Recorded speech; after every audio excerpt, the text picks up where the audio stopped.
നമുക്ക് നിധിയുടെ സുധീഷിൻ്റെ വരാൻ പോകുന്ന ആഴ്ചയിലെ നല്ലൊരു കഥ കേട്ടാലോ? അതിനു മുമ്പ് ഒരു കാര്യം പറഞ്ഞോട്ടെ.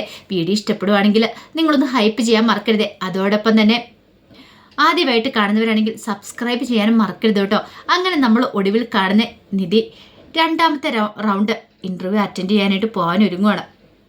ഈ സമയത്ത് സുധീഷ് വന്നിട്ട് നിധിയോട് പറഞ്ഞു, ഞാനും കൂടെ വരാമെന്ന് പറഞ്ഞു. വേണ്ട, ഞാൻ തനിച്ച് പോയിക്കോളാന്ന് പറഞ്ഞു. തനിച്ച് പോകണ്ട, ഞാൻ കൊണ്ടുപോയിക്കോളാന്നൊക്കെ സുധീഷ് പറഞ്ഞു. പിന്നീട് കുറേ സമയം കഴിഞ്ഞപ്പം നിധി റെഡിയായിട്ട് അങ്ങോട്ട് വന്നു. സാരിയൊക്കെ എടുത്ത് നല്ല അടിപൊളിയായിട്ടാണ് വരുന്നത്. നിധിയെ കണ്ടു കഴിഞ്ഞപ്പോഴത്തേന് സുധീഷ് ഒരു നിമിഷം ഞെട്ടിപ്പോയി. ഇവൾക്ക് ഇത്ര ഭംഗിയുണ്ടായിരുന്നോ? സാരി എടുത്ത് എന്ത് സുന്ദരിയായിട്ടാണ് വന്നിരിക്കണേ. അങ്ങനെ സുധീഷിൻ്റെ നോട്ടം കണ്ടു കഴിഞ്ഞപ്പം ഹരീഷ് പറഞ്ഞു, എന്താടാ സുധീഷ് നീ ഇങ്ങനെ നോക്കണമെന്ന് വെച്ചു. പിന്നെ എൻ്റെ ഭാര്യയെ ഞാൻ അല്ലാതെ പിന്നെ വേറെ ആരാ നോക്കുന്നേ? എടാ ഇങ്ങനെ നോക്കല്ലെന്ന് പറഞ്ഞു. അപ്പോഴേക്കും സുധീഷ് പറഞ്ഞു, ഞാൻ നോക്കും, എൻ്റെ ഭാര്യയല്ലേ അവളെന്നൊക്കെ പറഞ്ഞു. നാണമില്ലടാ നിനക്കെന്നൊക്കെ പറഞ്ഞുകൊണ്ട് ഹരീഷ് കളിയാക്കുന്നുണ്ട്. അങ്ങനെ പോവാനായിട്ട് ഇറങ്ങുന്ന സമയത്ത് സുഭാഷ് പറഞ്ഞു, അതെ ഒരു കാര്യം ചെയ്യാം, ഞാനും കൂടെ വരാമെന്ന് പറഞ്ഞു.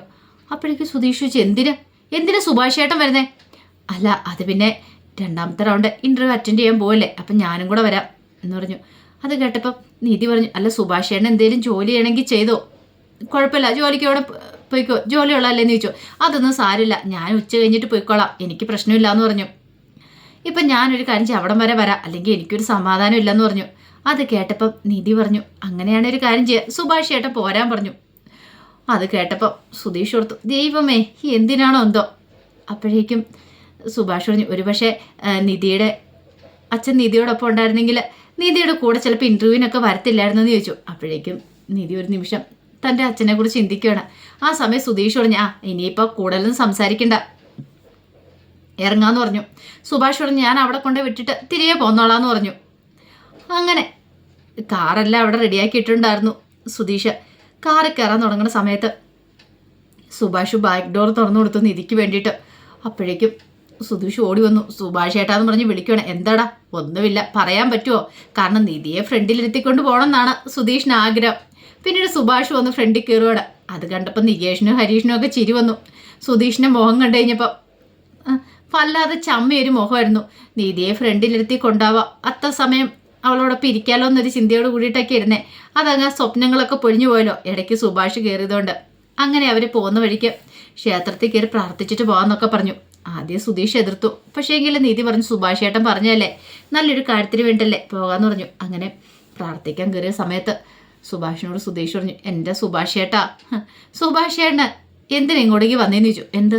അല്ല സുഭാഷ് ഏട്ടൻ എപ്പോഴും എന്തിനാ ഇങ്ങനെ പിന്നാലെ വരുന്നത്? ഇങ്ങനെ പിന്നാലെ വന്നിട്ടുണ്ടെങ്കിൽ ഞങ്ങളുടെ പ്രണയം എങ്ങനെയാ പൂടുന്നതെന്ന് ചോദിച്ചു. പ്രണയം പൂടാനോ? അതെ, സുഭാഷ് ഏട്ടനെ അവൾ ചേട്ടനായിട്ടല്ല കാണുന്നത്. മിക്കവാറും ഇങ്ങനെ പോയിട്ടുണ്ടെങ്കിൽ എന്നെ ഒരു സഹോദരനായിട്ട് കാണുമെന്ന് എനിക്ക് പേടിയുണ്ട്. നീ പേടിക്കണ്ട, അങ്ങനെയൊന്നും ഒരിക്കലും ഉണ്ടാവില്ല എന്ന് പറഞ്ഞു. പിന്നെ ഉണ്ടാവത്തില്ല പോലും, നീ നന്നായിട്ട് മനോരിയും കൂടി പ്രാർത്ഥിച്ചോളാൻ പറഞ്ഞു, എല്ലാ കാര്യങ്ങളും ഓക്കെ ആവാനായിട്ട്. അത് കേട്ട് കഴിഞ്ഞപ്പോൾ സുധീഷ് പിന്നെ പ്രാർത്ഥിക്കുകയാണ്. അതിനുശേഷം അവർ ഇൻ്റർവ്യൂ അറ്റൻഡ് ചെയ്യേണ്ട സ്ഥലത്തേക്ക് വന്നു. ആ സമയത്ത് സുഭാഷ് പറഞ്ഞു, ഇനി ഞാൻ പോയിക്കൊള്ളാമെന്ന് പറഞ്ഞു. അപ്പം നിധി പറഞ്ഞു, സുധീഷും പോയിക്കൊള്ളാൻ പറഞ്ഞു. അത് വേണ്ട, ഞാനിവിടെ നിന്നോളാം. വേണ്ട, നിൽക്കേണ്ട കാര്യമൊന്നുമില്ല, കഴിഞ്ഞ തവണ എന്നെ നോക്കി നിന്നല്ലേ, ഈ തവണ നിൽക്കേണ്ട, പോയിക്കൊള്ളാൻ പറഞ്ഞു. സുധീഷ് പറഞ്ഞു, അല്ല അത് പിന്നെ വേണ്ടാന്നേ, ഞാനൊരു ഓട്ടോറിക്ഷ വിളിച്ച് വന്നോളാം. സുധീഷ് പോയിക്കൊള്ളാനൊക്കെ പറഞ്ഞു. അങ്ങനെ നിധി അങ്ങോട്ടേക്ക് കയറിപ്പോയി. പിന്നീട് സുഭാഷ് സുധീഷിനോട് പറഞ്ഞു, അല്ല നീ വരുവാണോ നിൽക്കുവാണോ എന്ന് ചോദിച്ചു. ഞാൻ എങ്ങനെയാണ് വരുന്നത്, ഞാനിവിടെ നിന്നോളാന്ന് പറഞ്ഞു. സുഭാഷ് പറഞ്ഞു, എന്നാൽ ഒരു കാര്യം ചെയ്യാം, ഞാനൊരു ഓട്ടോറിക്ഷ വിളിച്ച് പോയിക്കോളാന്ന് പറഞ്ഞു. അത് കേട്ടപ്പോൾ സുധീഷ് പറഞ്ഞൊരു കാര്യം ചെയ്യാം, ഇൻ്റർവ്യൂ കഴിയണമെങ്കിലേ ഒരു 1-2 മണിക്കൂറെങ്കിലും പിടിക്കും, കുറേ ആൾക്കാർ കാണും, ഞാൻ സുഭാഷ് എന്നെ കൊണ്ടേ വിട്ടിട്ട് ഇവിടെ വന്ന് നിന്നോളാന്ന് പറഞ്ഞു. എടാ അത് വേണ്ട.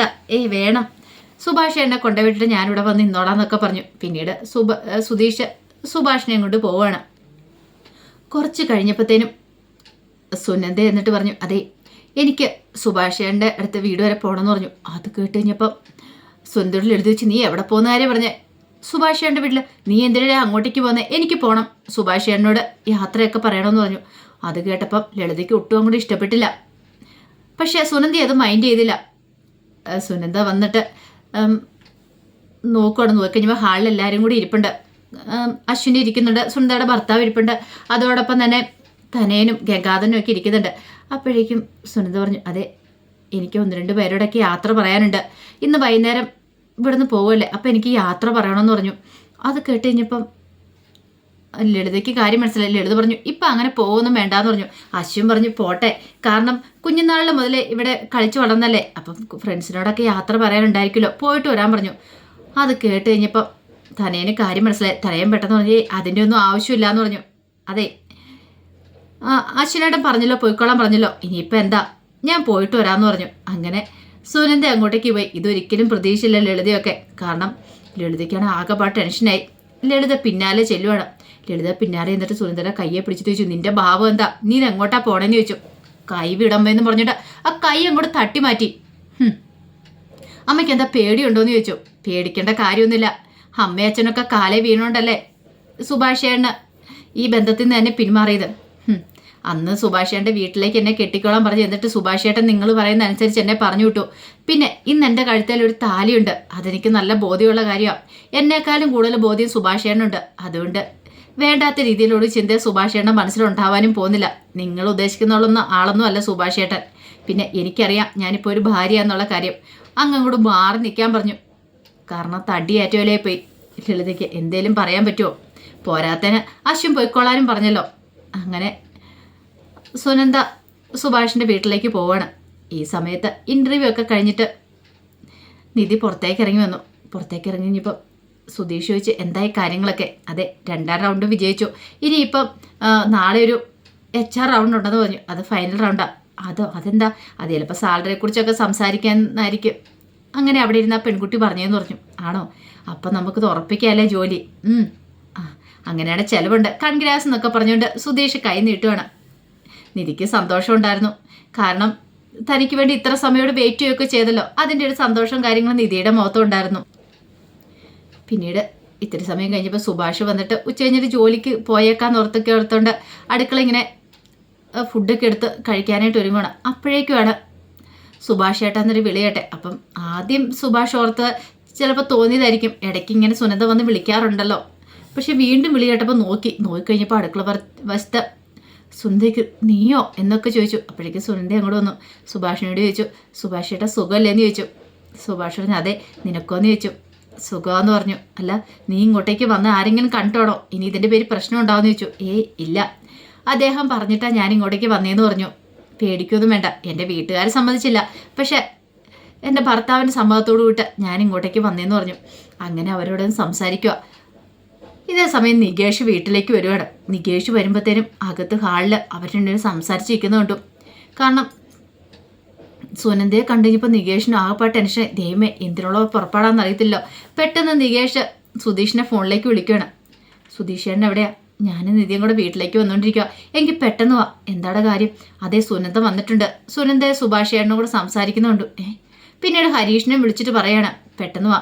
ഇനിയിപ്പം ആ വീട്ടിൽ നിന്ന് ഇങ്ങോട്ടേക്ക് പോകുന്നതാണോ എന്ന് അറിയത്തില്ല. ഇനിയിപ്പോൾ അതിൻ്റെ പേരിൽ ഇനിയിപ്പോൾ ആരും ചോദ്യം ചെയ്യാൻ വരുമോയെന്നും അറിയത്തില്ല. അതൊക്കെ ഓർത്തിട്ടാണ് പാവം നികേഷ് അവരെയൊക്കെ വിളിച്ചു വരുത്തുന്നത്.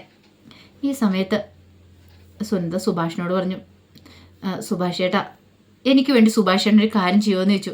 എന്താ കാര്യം എന്ന് വെച്ചാൽ പറ, ഞാനേ അവരെയും കൂട്ടി ഇങ്ങോട്ടേക്ക് വന്നോട്ടേന്ന് ചോദിച്ചു. ആരെ? അല്ല അദ്ദേഹത്തെ കൊണ്ട് ഭർത്താവിനും കൂട്ടിക്കൊണ്ടേ ഇവിടെ നിന്ന് കാണിച്ചു കൊടുക്കാനായിട്ട്, എല്ലാവരും ഒന്ന് കാണിക്കാൻ പരിചയപ്പെടുത്താനൊക്കെ ആയിട്ട് കൂട്ടിക്കൊണ്ട് വന്നോട്ടെ, എൻ്റെ ഒരു ആഗ്രഹമെന്ന് പറഞ്ഞു. കാരണം സുഭാഷ് കണ്ടിട്ടില്ലല്ലോ. അപ്പം അശ്വനെ കാണാത്തതുകൊണ്ട് സുനന്ദയ്ക്ക് ബുദ്ധിമുട്ടുണ്ടായിരുന്നു. അത് കേട്ടപ്പം സുഭാഷ് പറഞ്ഞു ആയിക്കോട്ടെ, അങ്ങനെയാണെങ്കിൽ വൈകുന്നേരം വിളിച്ചുകൊണ്ട് പോരെ, ഞങ്ങളൊരു വിരുന്ന് വരെ തരാമെന്ന് പറഞ്ഞു. പിന്നീട് സുനന്ദ അങ്ങോട്ടേക്ക് പോവാണ്. ഇത്തിരി കഴിഞ്ഞപ്പോഴത്തേനും ഹരീഷും സുധീഷും എല്ലാവരും കൂടെ വരുവാണ്. വന്നിട്ട് നികേഷിനോട് എന്താടെ കാര്യം, അവരകത്ത് സംസാരിക്കുന്നത് കണ്ടെന്ന് പറഞ്ഞു. അങ്ങനെ എല്ലാവരും കൂടെ അകത്തേക്ക് കയറി വന്നു കഴിഞ്ഞപ്പോൾ സുഭാഷ് മാത്രമേ ഉള്ളൂ. ആ സമയത്ത് സുഭാഷ് നിധിയോട് ചോദിച്ചു എങ്ങനെയുണ്ടായിരുന്നു ഇൻ്റർവ്യൂ ഒക്കെ അറ്റൻഡ് ചെയ്തിട്ട്? കുഴപ്പമില്ലായിരുന്നു, ഏകദേശം തീരുമാനമായി, ഓക്കെ ആയെന്ന് പറഞ്ഞു. ഇപ്പോഴൊരു ഒരു സമാധാനമായെന്നൊക്കെ പറഞ്ഞു. അപ്പോഴേക്ക് സുധീഷ് ചോദിച്ചു സുനന്ദ എന്തിയെന്ന് ചോദിച്ചു. അതെങ്ങനെയാണ് നിങ്ങളറിഞ്ഞേ? നികേഷ് വിളിച്ചു പറഞ്ഞെന്ന് പറഞ്ഞു. നികേഷ് പറഞ്ഞു ഞാൻ കുറച്ച് സമയമായി വന്നിട്ട് നിങ്ങൾ സംസാരിക്കുന്നത് കേട്ട് കഴിഞ്ഞപ്പോൾ ഞാൻ പുറത്തേക്ക് ഇറങ്ങി പോയതാന്ന് പറഞ്ഞു. ഓഹോ, എന്നിട്ട് എന്താണ് നീ വിളിക്കാത്തതെന്ന് ചോദിച്ചു. ഒന്നുമില്ലാന്ന് പറഞ്ഞു. ആ സമയം സുഭാഷ് പറഞ്ഞു അവളെന്നെ കാണാൻ വന്ന, പിന്നെ വൈകുന്നേരം അവളുടെ ഭർത്താവിനും കൂട്ടി വരട്ടേന്ന് ചോദിച്ചു. ഞാൻ വരാനും പറഞ്ഞു പറഞ്ഞു. അവള് പോകുമെന്ന് പറഞ്ഞു. നാളെ ഈ വീട്ടിൽ നിന്ന് വിരുന്ന് കഴിഞ്ഞ് അങ്ങോട്ടേക്ക് പോവുക. ഇത്രയും ദിവസം 2-3 ദിവസം ഈ വീട്ടിലായിരുന്നു, ഇനിയിപ്പോൾ നാളെ അങ്ങോട്ടേക്ക് പോകുമെന്ന് പറഞ്ഞു. അത് കേട്ട് കഴിഞ്ഞപ്പോഴത്തേന് ഹരീഷ് വെച്ചു, സുഭാഷേട്ടൻ എന്താ തലയ്ക്ക് ഓളമുണ്ടോ, എന്തിനാ അവരെ ഇങ്ങോട്ടേക്ക് വിളിച്ചെന്ന് ചോദിച്ചു. എടാ അവള് വരട്ടേന്ന് ചോദിക്കുമ്പോൾ ഭർത്താവിനും കൂട്ടി വരട്ടേന്ന് ചോദിക്കുമ്പോൾ ഞാൻ എങ്ങനെയാടാ വേണ്ടാന്ന് പറയുന്നത്, എന്നാലും അത് ശരിയായിട്ടുള്ള കാര്യമാണോ, അച്ഛൻ അറിഞ്ഞിട്ടുണ്ട് എന്താ സംഭവിക്കുന്ന അറിയാലോ എന്നൊക്കെ പറഞ്ഞു.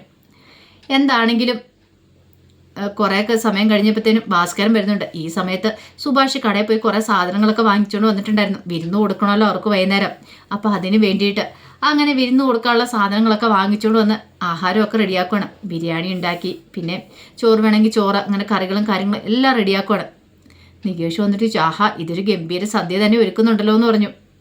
അതെ ആദ്യമായിട്ട് വിരുന്നിന് വരുന്നല്ലേ, അപ്പം നല്ല രീതിയിൽ കൊടുക്കണ്ടെന്നൊക്കെ പറഞ്ഞു. പക്ഷേ സുധീഷിനും ഹരീഷിനും അത്രയ്ക്ക് ഇഷ്ടപ്പെടുന്നുണ്ടായിരുന്നില്ല. നിധിയും കൂടി അവരുടെ കൂടെ വിഭവങ്ങളൊക്കെ തയ്യാറാക്കാനായിട്ട്. കുറച്ച് കഴിഞ്ഞപ്പോഴത്തേനും ഭാസ്കരൻ വന്നപ്പോൾ ചോദിച്ചു, ഇതെന്താ ആരുടെയും പിറന്നാളാണോ ഇതെല്ലാം തയ്യാറാക്കുന്നുണ്ടല്ലോ, ഓ ബർത്ത്ഡേ ആയിരിക്കും അല്ലേ എന്നൊക്കെ ചോദിച്ചു. അപ്പോഴേക്ക് സുഭാഷ് പറഞ്ഞു, അല്ല പിന്നെ എന്താടാ. നിധി പറഞ്ഞു, അത് പിന്നെ അച്ഛാ ആ സുനന്ദയും ഭർത്താവും വിരുന്നിന് വരുന്നുണ്ട് വൈകുന്നേരം, അതാന്ന് പറഞ്ഞു. സുനന്ദയും ഭർത്താവോ, ആരോട് ചോദിച്ചിട്ട്? അപ്പോഴേക്ക് സുഭാഷ് പറഞ്ഞു, ഞാനാ പറഞ്ഞ വരാനായിട്ട്, എന്നോട് ചോദിച്ചു കഴിഞ്ഞപ്പോൾ ഞാൻ വരാൻ പറഞ്ഞു. എടാ നിനക്ക് നാണമില്ലേ, നീ എന്തു പരിപാടിയാണ് കാണിച്ചേ, എടാ നിന്നെ തേച്ചിട്ട് പോയവളല്ലേ അവള് എന്നൊക്കെ പറഞ്ഞു. അത് കേട്ടപ്പോൾ സുധീഷ് പറഞ്ഞു, സുനന്ദയെ കുറ്റം പറഞ്ഞിട്ട് കാര്യമില്ല, സുഭാഷേണ്ണല്ലേ തേച്ചേ, സുനന്ദ ഈ വീട്ടിലേക്ക് വന്നതല്ലേ, അപ്പോൾ സുഭാഷേണ്ണ വീട്ടുകാരുടെ വാക്ക് കേട്ടിട്ട് അവളെ പറഞ്ഞു വിട്ടു, അതിന് അവളെ കുറ്റം പറയേണ്ട കാര്യമില്ല എന്ന് പറഞ്ഞു. ഭാസ്കരൻ പറഞ്ഞു, എന്താണ് ശരി, ഇവിടെ വിരുന്നും വേണ്ട ഒന്നും വേണ്ട, നാണം ഉണ്ടോടാ നിനക്കെന്നൊക്കെ ചോദിച്ച് സുഭാഷിനെ ചീത്ത പറഞ്ഞു. സുഭാഷ് പറഞ്ഞു, വിളിച്ച ഞാനാണെങ്കിൽ വിരുന്ന് കൊടുക്കൂന്ന് പറഞ്ഞു. ഒടുവിൽ അങ്ങോട്ടും ഇങ്ങോട്ടും പറഞ്ഞു, ഒന്നിനും രണ്ടും തർക്കമായി. സുഭാഷ് വിരുന്ന് കൊടുക്കുമെന്ന് തന്നെ ഉറച്ചിരുന്നു. സുഭാഷ് ഇതുപോലെ ഇത്ര ഒച്ചത്തിലൊന്നും സംസാരിച്ചിട്ട് പോലുമില്ല ഭാസ്കരനോട്. അപ്പോൾ ഈ ഭാസ്കരൻ പറഞ്ഞു, എന്താണല്ലോ ചെയ്യുക. അപ്പോൾ സുഭാഷ് പറഞ്ഞു, അച്ഛൻ ഇവിടെ ഇരിക്കാൻ താല്പര്യമുണ്ടേ ഇരിക്കാം, അല്ലെ അച്ഛൻ എങ്ങോട്ടാന്ന് വെച്ചാൽ പോകാമെന്ന് പറഞ്ഞു. എവിടെയെങ്കിലും പോയിട്ട് വന്നാൽ മതി എന്ന് പറഞ്ഞു. ഭാസ്കരനൊന്നും മിണ്ടാതെ ആ സിറ്റ് ഔട്ടിലേക്ക് അങ്ങോട്ട് ഇറങ്ങിപ്പോയി. അപ്പോഴേക്കും ഹരീഷ് വന്നിട്ട് പറഞ്ഞു, സുഭാഷേണ്ണ ഇത്ര തൻ്റെ ഇടം ഉണ്ടായിരുന്നെങ്കിൽ സുനന്ദ ഇപ്പോൾ സുഭാഷേണ്ണ ഭാര്യയായിട്ടിരുന്നേനും, ഈ തൻ്റെ ഇടമൊക്കെ ഇത് എവിടെയായിരുന്നു എന്നൊക്കെ ചോദിച്ചു. സുഭാഷ് അതിന് മറുപടിയൊന്നും പറഞ്ഞില്ല. പിന്നീട് സുനന്ദ അശ്വിനെയും കൂട്ടിയും സുഭാഷിൻ്റെ വീട്ടിലേക്ക് വിരുന്നിന് വരുവാന്നുള്ള കാര്യം അറിഞ്ഞ് കഴിഞ്ഞപ്പോൾ ലളിതയ്ക്കൊന്നും സഹിച്ചില്ല. ലളിത ചോദിച്ചു, എന്ത് പരിപാടിയാണ് കാണിക്കുന്നത്, നീ എന്തിനുള്ള പുറപ്പാടത്, മര്യാദയ്ക്ക് വീട്ടിൽ കയറിയിരുന്നു എന്നൊക്കെ പറഞ്ഞു. ഇനി അവനെയും കൂടെ അറിയിക്കാഞ്ഞിട്ടുള്ള കുഴപ്പമുള്ളൂ, നീ സുഭാഷ് തമ്മിൽ ഇഷ്ടത്തിലായിരുന്നു. ആ സമയം അശ്വിന് മുറിക്കുള്ളിലായിരുന്നു. തനയും പറഞ്ഞു, നടക്കുന്ന കാര്യമില്ല, പോകാൻ പറ്റില്ല എന്ന് പറഞ്ഞു. അപ്പോഴേക്കും സുനന്ദ പറഞ്ഞു, ഞാൻ അശ്വിനോട് പറഞ്ഞിട്ടുണ്ട്, പോകാമെന്നും പറഞ്ഞിട്ടുണ്ട്, ഇനിയിപ്പോൾ തടസ്സം പറയേണ്ട കാര്യമൊന്നുമില്ല. മുമ്പ് എൻ്റെ കാര്യം തീരുമാനിക്കുന്ന നിങ്ങളായിരുന്നു, ഇനിയിപ്പോൾ എൻ്റെ കാര്യങ്ങളൊക്കെ തീരുമാനിക്കുന്ന എൻ്റെ ഭർത്താവാണ്. എൻ്റെ ഭർത്താവ് പറഞ്ഞാൽ പിന്നെ എനിക്ക് അതനുസരിച്ചാൽ മതി എന്ന് പറഞ്ഞു. അപ്പോഴേക്കും അശ്വിനും കൂടെ പോകാമെന്ന് പറഞ്ഞു. അതോടെ കേട്ടുകഴിഞ്ഞപ്പോൾ ലളിതയുടെയൊക്കെ മുഖമൊക്കെ അങ്ങോട്ട് മാറി, വല്ലാതെ ആയിപ്പോയി. ഇത്രയ്ക്ക് പ്രതീക്ഷിച്ചില്ല. ആ സമയം ലളിത ചോദിച്ചു, അല്ല മോനെ ഇപ്പം വിരുന്നിനൊക്കെ പോണോ? പോണം, ഒന്നുമല്ലേലും ബന്ധുക്കാരല്ലേ, നിങ്ങൾ വരുന്നില്ലേ, വാ നിങ്ങളും കൂടെ വരാൻ പറഞ്ഞു. അവർ പെട്ടുപോയി, എന്ത് ചെയ്യാൻ പറ്റും. പെട്ടെന്ന് തന്നെ ഗംഗാധരൻ ചാടി പറഞ്ഞു, അത് പിന്നെ ഞങ്ങൾ തമ്മിൽ അത്ര രസത്തിലല്ല, കുറച്ച് സ്ഥലത്തിൻ്റെ സ്വത്തിൻ്റെയും പ്രശ്നങ്ങളൊക്കെ കാരണം ഞങ്ങൾ അങ്ങോട്ട് പോക്കും വരവും കാര്യങ്ങളൊന്നും ഇല്ലയെന്ന് പറഞ്ഞു. ഓ അങ്ങനെയാണല്ലേ. അപ്പോഴേക്കും ലളിത പറഞ്ഞു, ഇവള് പോകാൻ വരുമൊക്കെ ചെയ്യും, പക്ഷെ ഞങ്ങളായിട്ട് അത്ര ടേംസിലല്ല എന്ന് പറഞ്ഞു. എന്നാൽ ശരി ഞങ്ങൾ പോയിട്ട് വരാം അച്ഛനമ്മയെന്നൊക്കെ പറഞ്ഞിട്ട് അവരിറങ്ങുവാണ്.